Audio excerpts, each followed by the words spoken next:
देखिए, यहाँ पर हम एसएससी सीजीएल 3 मार्च 2020 की फर्स्ट शिफ्ट के क्वेश्चन देखते हैं, जो कि जीके में पूछे गए हैं।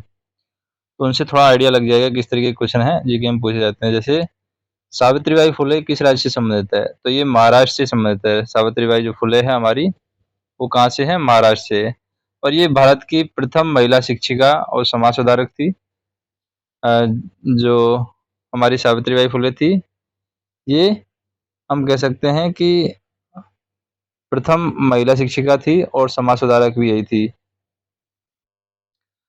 और हम कह सकते हैं मराठी कवयित्री भी थी ये। सावित्रीबाई जो फुले थी, मराठी कवयित्री भी थी।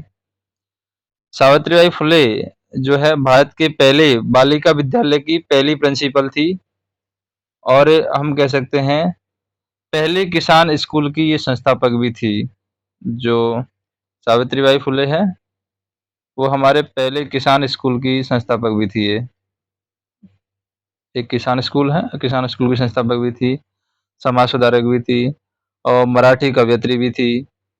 इन सभी के बारे में हमें जानकारी, सावित्रीबाई फुले के बारे में हमें ये सारी जानकारी मिलती है। फिर हम देखते हैं सेकंड क्वेश्चन, थोड़ा सा और जूम कर लेते हैं इसको। जैसे कि हमारा सेकंड क्वेश्चन आ जाता है यहाँ पर करतारपुर कॉरिडोर से रिलेटेड। करतारपुर कॉरिडोर के बारे में बात करते हैं। करतारपुर कॉरिडोर क्या चीज़ है? तो देखिए, करतारपुर कॉरिडोर है, सबसे पहले तो इसका उद्घाटन है। इसका उद्घाटन 9 नवंबर 2019 को किया गया था। तो ये 9 नवंबर 2019 को करतारपुर कॉरिडोर का उद्घाटन किया गया है। और किसने किया था? भारत के प्रधानमंत्री नरेंद्र मोदी ने किया था। और उधर पाकिस्तान के प्रधानमंत्री थे कौन? इमरान खान। दोनों ने करतारपुर कॉरिडोर का उद्घाटन किया है। और करतारपुर कॉरिडोर का काम करता है, पंजाब में एक है डेरा बाबा, पंजाब में। तो ये पंजाब में जो डेरा बाबा नानक को करतारपुर स्थित दरबार साहिब से जोड़ेगा, क्योंकि करतारपुर में है दरबार साहिब। दरबार साहिब, तो ये दरबार साहिब से ये जोड़ेगा, जो हमारा पंजाब में क्या है? गुरु नानक का है डेरा, डेरा बाबा। तो डेरा बाबा नानक को करतारपुर कॉरिडोर से जोड़ रहा है, इसलिए 9 नवंबर 2019 को प्रधानमंत्री नरेंद्र मोदी जी ने इसका उद्घाटन किया है। और करतारपुर साहिब है गुरुद्वारा, जिसको मूल रूप से गुरुद्वार दरबार साहिब के नाम से भी हम जानते हैं। सिखों का एक धार्मिक स्थल है और यहाँ पर गुरु नानक देव ने अपने जीवन के अंतिम वर्ष बिताए हैं, इसलिए ये सिखों के लिए बड़ा धार्मिक स्थल बन जाता है। ठीक है, अभी आ जाते हैं हम नेक्स्ट क्वेश्चन पे, मतलब कि अगले क्वेश्चन पर। तो ये तो हम छोड़ देते हैं आगे और आ जाते हैं हम थर्ड क्वेश्चन। हमारा आता है 2019 में तीरंदाजी में पद्मश्री किसे मिला है? तो इससे रिलेटेड बात कर लेते हैं। 2019 में तीरंदाजी के अंदर पद्मश्री किसे प्राप्त हुआ है? तो यहाँ पर बोम्बायला देवी लेसराम है, जो कि मणिपुर के हैं। तो यहाँ पर हम देख सकते हैं ये लिखा हुआ है बोम्बायला देवी लेसराम, ये मणिपुर के हैं, जिनको 2019 में तीरंदाजी में पद्मश्री पुरस्कार है ये मिला हुआ है। यानी तीरंदाज थी, महिला खिलाड़ी है बोम्बायला देवी लेसराम मणिपुर की, इनको पद्मश्री मिला हुआ है। 2020 में इनको पद्मश्री मिला है। और हॉकी में है रानी रामपाल, जो कि हरियाणा की हैं, इनको भी पद्मश्री मिला है। हॉकी में किसको मिला है? महिला को, रानी रामपाल है, जो कि हरियाणा की है, उनको पद्मश्री मिला हुआ है। इसके अलावा फुटबॉल की बात करें तो फुटबॉल में ओनम बेमम देवी है, ओनम बेमम देवी फुटबॉल में, और वो मणिपुर की है, उनको भी मिला है। ये जो है ओनम बेमम देवी, ये पूर्व भारतीय महिला फुटबॉल टीम की कप्तान थी, जिन्हें भारतीय फुटबॉल की दुर्गा के नाम से भी जाना जाता है। तो भारतीय फुटबॉल की दुर्गा किसको जानते हैं हम? एक महिला का नाम है जो कि मणिपुर की है, उसका नाम है ओनम, ओनम। और एक हम लिख सकते हैं बेबम, बी ई एम बेम्बम। तो ओनम बेम्बम देवी है, जो कि फुटबॉल में और फुटबॉल की दुर्गा के नाम से भी उसको जानते हैं। पद्मश्री जो है, पद्मश्री की बात करें, पद्मश्री भारत का चौथा सर्वोच्च नागरिक सम्मान है और भारत रत्न जो है, भारत रत्न भारत का पहला सर्वोच्च सम्मान है जो कि भारत रत्न दिया जाता है, पहले नंबर पर आता है। पद्म श्री चौथे नंबर पर आता है और सेकंड नंबर पर आता है पद्म विभूषण। कौन आता है? पद्म विभूषण। तो इनके बारे में पता होना चाहिए। इसके बारे में बाद में बात करते हैं हम। एक क्वेश्चन आया था छत्तीसगढ़ के मुख्यमंत्री के बारे में। तो अभी तो छत्तीसगढ़ के मुख्यमंत्री को चेंज हो गए होंगे, कुछ मतलब नहीं है, तो उसको तो हम छोड़ देते हैं। छत्तीसगढ़ के मुख्यमंत्री कौन है? भूपेश बघेल, ये छत्तीसगढ़ के मुख्यमंत्री हैं, भूपेश बघेल। और 17 दिसंबर 2018 से ये छत्तीसगढ़ के मुख्यमंत्री हैं, यानी सीएम हैं। और इंडियन नेशनल कांग्रेस से है ये। इनसे पहले कौन थे? भूपेश बघेल से पहले थे यहाँ पर रमन सिंह। रमन सिंह छत्तीसगढ़ के पहले, इससे पहले भूपेश बघेल से पहले रमन सिंह थे। और छत्तीसगढ़ के राज्यपाल की बात करें तो छत्तीसगढ़ के राज्यपाल हैं अनुसुईया उके। अनुसुईया उके हैं छत्तीसगढ़ की राज्यपाल। और अगर हम बात करें झारखंड के सीएम की, तो झारखंड के सीएम है हेमंत सोरेन। हेमंत सोरेन, ये जो हेमंत सोरेन है ये झारखंड के सीएम है। और पंजाब के सीएम की बात करें तो उस टाइम पर पंजाब के सीएम थे अमरिंदर अमरिंदर सिंह। अभी आ जाते हैं हम नेक्स्ट क्वेश्चन पे। नेक्स्ट क्वेश्चन है हमारा रिलेटेड है विजयनगर साम्राज्य। विजयनगर साम्राज्य और हम्पी है वो किस राज्य में है? तो ये जो विजयनगर साम्राज्य और हम्पी है ये हमारे पड़ते हैं कर्नाटक में। और कर्नाटक में 50 रुपए के नोट पर हम्पी की रथ का चित्र भी बनाया गया है। तो ये जो राजधानी है, राजधानी विजयनगर की अवशेष है आधुनिक कर्नाटक राज्य में हम्पी शहर के निकट पाए गए हैं। और यह विश्व विरासत स्थल में भी शामिल है। जो विजयनगर साम्राज्य में जो हम्पी है ये हमारा विश्व विरासत में भी शामिल है। और इसकी जो स्थापना है हरियर और बुक्का राय, दो भाई थे, इन्होंने इनकी स्थापना की है हम्पी में। विजयनगर साम्राज्य की स्थापना किसने की है? हरिहर और बुक्का राय। एक व्यक्ति है हरिहर और एक व्यक्ति है बुक्का राय। ये दो भाई थे, इन्होंने विजयनगर साम्राज्य की स्थापना की है। और पुर्तगाली इसे बिशनागा राज्य के नाम से भी जानते हैं। पुर्तगालियों की बात करें तो पुर्तगाली इसको किस नाम से जानते हैं? बिशनागा, इसके नाम से पुर्तगाली है विजयनगर साम्राज्य को जानते हैं। उसके बाद में हम नेक्स्ट क्वेश्चन पर चलते हैं। नेक्स्ट क्वेश्चन है हमारा, जैसे कौन सी कान की हड्डी के बारे में पूछा है कि कौन की कान की हड्डी नहीं है। तो कुछ 4-5 ऑप्शन दे देगा, कौन सी है कान की हड्डी नहीं है, कौन सी कान की हड्डी है, उसके बारे में बात कर लेगा। तो देखिए थोड़ा सा इसको जूम आउट कर लेते हैं। यहाँ पर हम देखें कौन सी है कान की हड्डी नहीं है। तो मध्य कान में 3 छोटी हड्डियां होती हैं और उनको हम बोलते हैं मेलिलस, इनकस और स्टेपस। ये कान की हड्डियां हैं, मेलिलस, इनकस और स्टेपस। और मानव शरीर की सबसे छोटी हड्डी जो होती है वो स्टेपस होती है, जो कान में ही पाई जाती है। और कान में 3 प्रकार की हड्डी है हमारी, मेलिलस, इनकस और स्टेपस। और सबसे बड़ी जो हड्डी है हमारे शरीर की वो है फीमर, जांग में जो होती है वो सबसे बड़ी हड्डी है।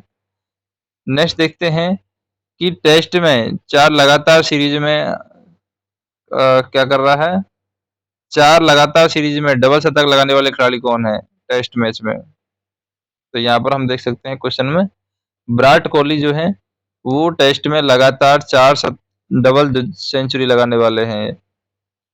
तो डबल शतक लगाने वाले खिलाड़ी टेस्ट में 4 लगातार सीरीज में विराट कोहली है।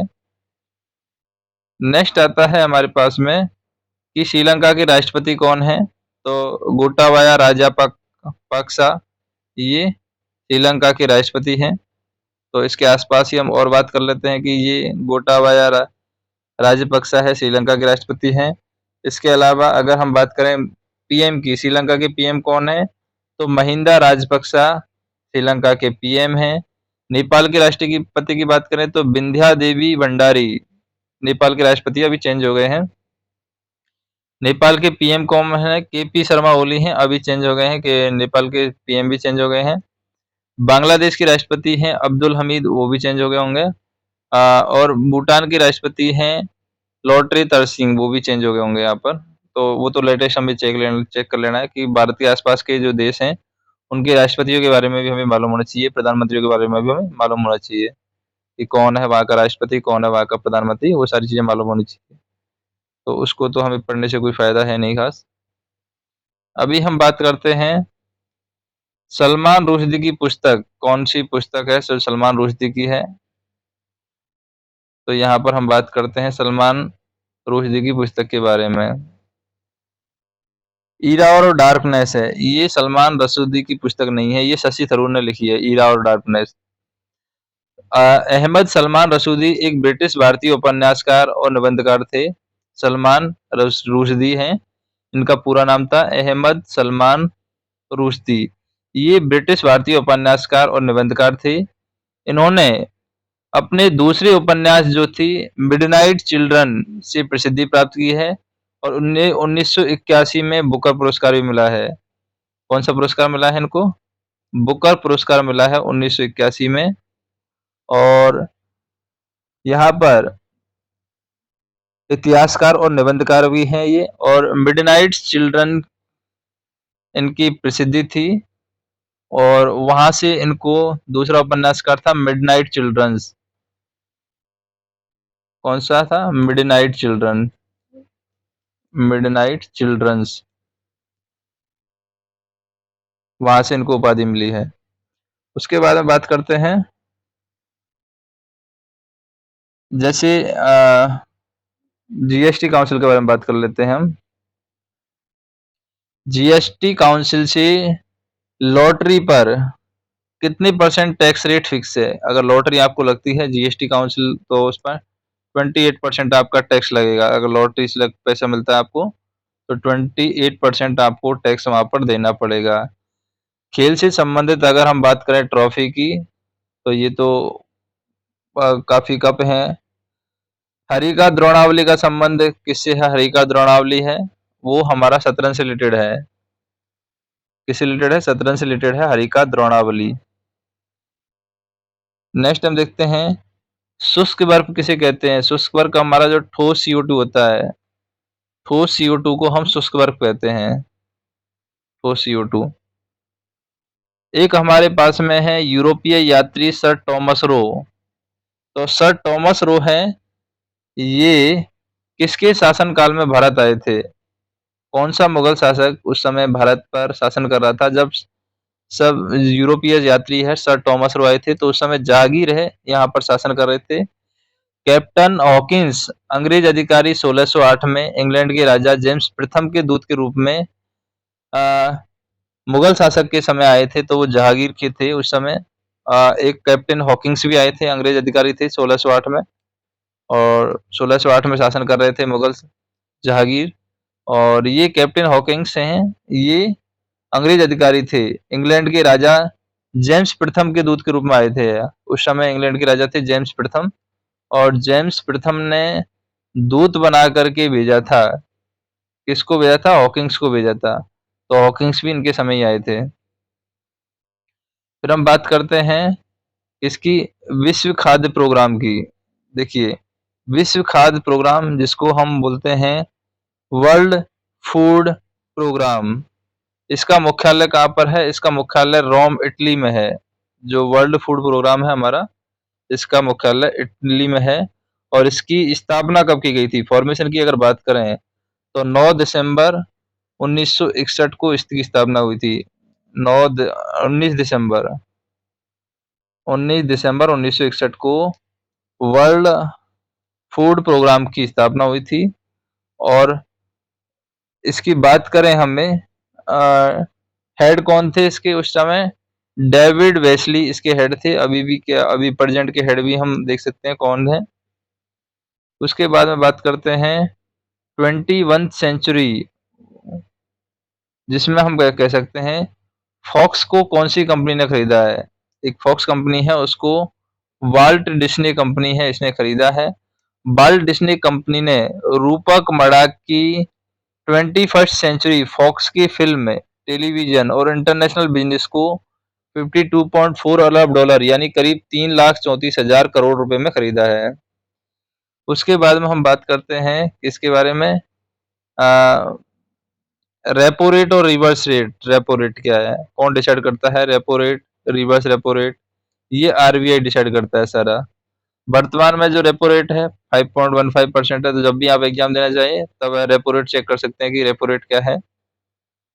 उस समय की रिवर्स रेट, रेपो रेट भी चेक कर सकते हैं। रिवर्स रेपो रेट है जैसे 4.59 के आसपास होगी, 4.90। मार्जिनल स्टैंडिंग फैसिलिटी रेट होता है, marginal standing facility rate MSFR, ये 5.40 इसके आसपास ही रहेगा। बैंक रेट होता है एक 5.40, इसके आसपास ही रहेगा। एक CRR होता है, तो CRR भी आपको देख लेना है कि CRR में क्या दिया हुआ है।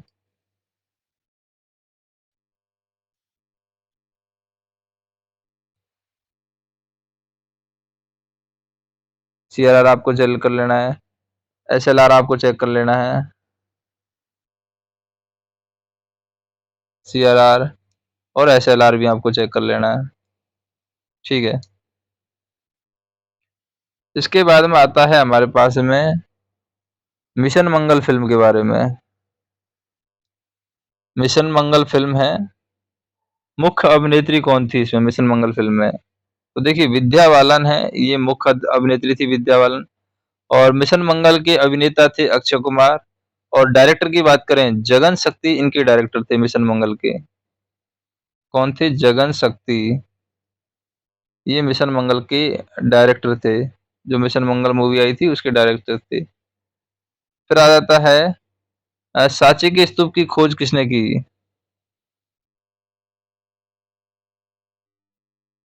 तो सांची के स्तूप की खोज है 1818 में होती है, सांची के स्तूप की खोज। और उसके बाद में आता है कि सांची का जो महान स्तूप है, मुख्य स्तूप है, सम्राट अशोक ने 3वीं शताब्दी में बनाया था। जो मेन है, किसने बनाया था? अशोक ने बनाया था ये, सम्राट अशोक ने 3वीं शताब्दी में। कौन शताब्दी में बनाया था? 3rd शताब्दी में सम्राट अशोक ने, मुख्य जो स्तूप है वो सम्राट अशोक ने बताया था सांची का। और ब्रिटिश घुड़सवार सेना के अधिकारी ने 1818 में खोज करके पुनर्जीवित किया इसको, सांची के स्तूप को। यूनेस्को ने सांची स्तूप को 1989 में विश्व विरासत में शामिल किया। जो सांची का स्तूप है वो विश्व विरासत में शामिल है, और 1989 में यूनेस्को ने इसको शामिल किया है। सांची भारत के मध्य प्रदेश में रायसेन जिले में स्थित है। कहाँ पर है सांची का स्तूप? रायसेन जिले में स्थित है। और रायसेन कहाँ पर है? मध्य प्रदेश में है, ठीक है। नेक्स्ट आ जाते हैं, एक 2019 का क्या है, साहित्य अकेडमी पुरस्कार दिया गया है। तो ये साहित्य अकेडमी पुरस्कार है 2019 का, ये हिंदी भाषा में दिया गया है। नंद किशोर आचार्य को साहित्य अकादमी पुरस्कार 2019 से नवाजा गया है, और हिंदी भाषा में नंद किशोर को दिया गया है ये।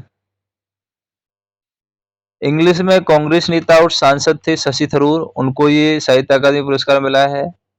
और भारतीय संविधान की 8वीं अनुसूची में शामिल 22 भाषाओं के अलावा राजस्थानी और अंग्रेजी भाषा, यानी कुल 24 भाषाओं को भारतीय संविधान की 8वीं अनुसूची में शामिल किया गया है, जिसमें 22 पहले थी और राजस्थानी और अंग्रेजी को अभी डाल दिया है, तो 24 भाषाएं हो गई हैं।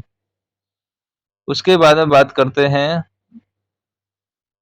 क्या एक क्वेश्चन आ जाता है हमारा, इसको तो काट देते हैं हम।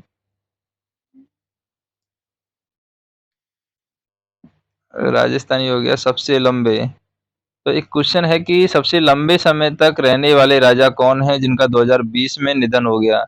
सबसे लंबे समय तक राजा रहे हैं, तो ओमान के सुल्तान कबूर या कबूस हैं। ओमान के सुल्तान कबूस है, 79 वर्ष की आयु में उनका निधन हो गया। सबसे लंबे समय तक रहने वाले राजा थे और 2020 में उनका निधन हुआ है। एक क्वेश्चन आता है कि न्यूटन की खोज किसने की थी? न्यूटन की खोज है यहाँ पर जेम्स जेडविक ने की थी, न्यूटन की खोज। और आ जाता है कि भाई प्रोटॉन की खोज किसने की? न्यूटन, प्रोटॉन और इलेक्ट्रॉन सब आएंगे साथ में। न्यूटन की जेम्स जेडविक ने की थी। प्रोटॉन मतलब पैसा, मतलब गोल्डस्टीन ने की थी। और एक होता है इलेक्ट्रॉन। इलेक्ट्रॉन की जे थॉमसन ने की थी। तो ये हमें याद होनी चाहिए। एक क्वेश्चन है, ओराकू वैली कहाँ पर है? ओराकू वैली, तो ये ओराकू वैली जो है हमारी, ये हमारी दक्षिणी भारत के आंध्र प्रदेश राज्य में एक हिल स्टेशन और घाटी क्षेत्र है ओराकू वैली। कहाँ पर? दक्षिण भारत के आंध्र प्रदेश में। आंध्र प्रदेश को एपी से लिख देते हैं कि दक्षिण भारत के आंध्र प्रदेश में ओराकू वैली स्थित है, और एक हिल स्टेशन है और घाटी क्षेत्र है ये। तो ये हमारे सारे क्वेश्चन थे। ये सीजीएल के 2 मार्च के 3 मार्च के फर्स्ट शिफ्ट के क्वेश्चन थे, यानी कि ये फर्स्ट शिफ्ट हमारी कंप्लीट हो गई है। ठीक है, अब फर्स्ट शिफ्ट अभी कंप्लीट नहीं हुआ है, मुझे कुछ क्वेश्चन और करना होगा, लेकिन इतना ही क्वेश्चन हम रखते हैं, आगे नेक्स्ट वीडियो में करेंगे। धन्यवाद। वीडियो पसंद आए वीडियो को लाइक कीजिए, कमेंट कीजिए, शेयर कीजिए। धन्यवाद।